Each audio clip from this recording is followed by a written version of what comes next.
கர்த்தருடைய பரிசுத்தமுள்ள நாமத்திற்கு மகிமை உண்டாவதாக. ஆண்டவரும் இரட்சகரும் வரப்போகிறவரும் நம்மை பரலோகத்துக்கு கொண்டு சேர்கிறவரும் ஆகிய கர்த்தராகிய இயேசு கிறிஸ்து நாமத்தினாலே உங்களை வாழ்த்துதை சொல்கிறேன். தேவன் தாமே உங்களை ஆசீர்வதிப்பாராக. யோவான் 14ஆம் அதிகாரம் 14ஆம் வசனத்தில் படிக்கின்ற போது, என் நாமத்தினால் நீங்கள் எதை கேட்டாலும் அதை நான் செய்வேன் சொல்லுகிறார். யோவான் 14ஆம் அதிகாரம் 14ஆம் வசனத்தில் இயேசு கிறிஸ்து சொல்லும்போது, என் நாமத்தினால் நீங்கள் எதை கேட்டாலும் அதை நான் செய்வேன் என்று சொல்லுகிறார். எதை கேட்டாலும் என்று சொன்னால் நியாயமானபடி ஜனங்க கேட்பார்கள். தேவையில்லாத காரியங்களை கேட்கக்கூடாது. கர்த்தருக்கு ஸ்தோத்திரம்.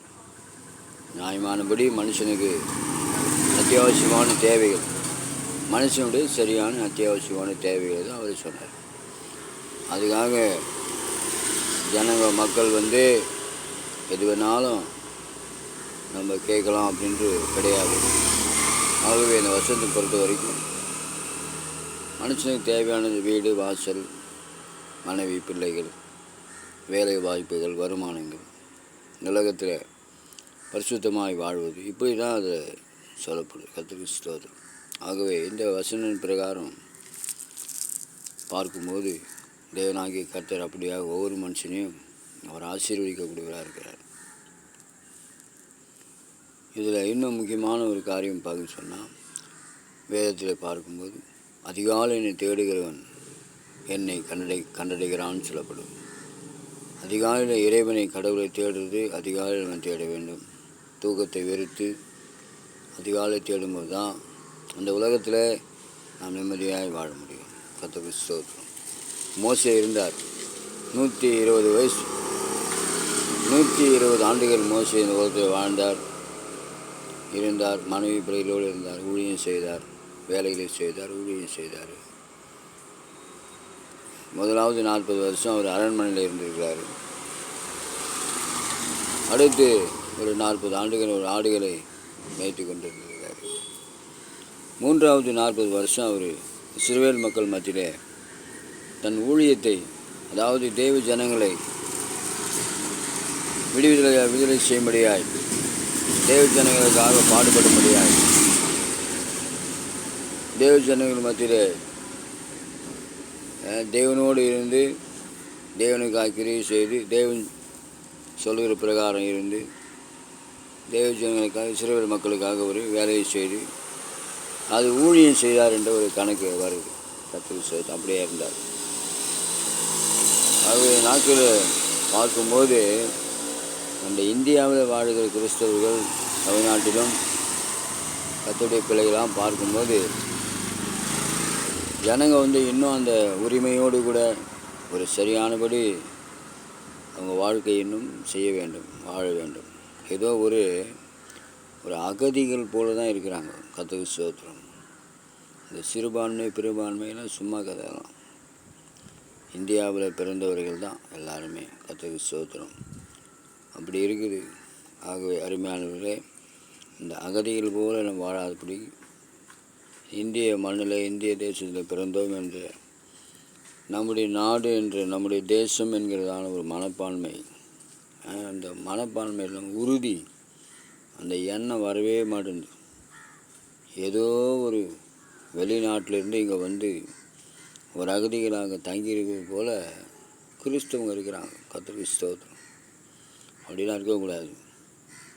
தேசமே பயப்படாது, கால் வைக்கும் தேசத்தெல்லாம் உனக்கு தருவேன்னு சொன்னார். இப்படிலாம் அது இருக்குது.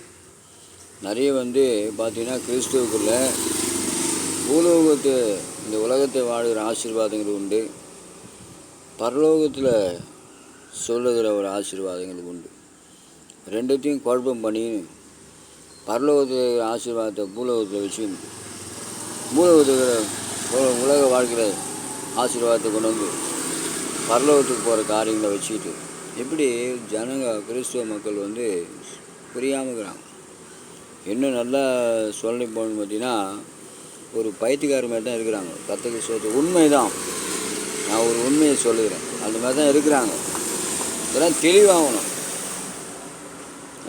ஆகவே நாங்கள் அதுக்காக என்ன பண்ணணும், நிறைய படிக்கணும். கர்த்தருக்கு ஸ்தோத்திரம். நிறைய பைபிளை படிங்க, உலகத்தை படிங்க, நார்மலாக இருங்க. ஆண்டவர் ஒன்று நார்மலாக இருக்கணும். ஆகவே ரொம்ப நம்ம தெய்வ பக்தி அந்த ஊழியம் செய்கிறாங்க பார்த்தியா, பாஸ்டர்ஸு, சாமியார், பூசாரிகள், அவங்க தான் எல்லாத்தையும் விட்டு தேவனோடு இருப்பாங்க. ஒரு குடும்பத்தில், ஒரு மனைவி பிள்ளைகளோடு, ஒரு சமுதாயத்தில் வாழக்கூடிய நீ அந்த மாதிரி ஒரு வேஷம் போடுற மாதிரி இருக்கக்கூடாது. கர்த்தருக்கு ஸ்தோத்திரம். அதெல்லாம் புரிய மாட்டேங்குது. நான் இன்னொரு முறையும் நேரம் கிடைக்கும் போது சொல்கிறேன். ஆகவே நார்மலாக கிறிஸ்துவங்க வாழணும். தேவனோடு சீடர்கள் என்று சொல்கிறாங்க. அவங்க தான் எல்லாத்தையும் வெறுத்து அப்படி இருப்பாங்க.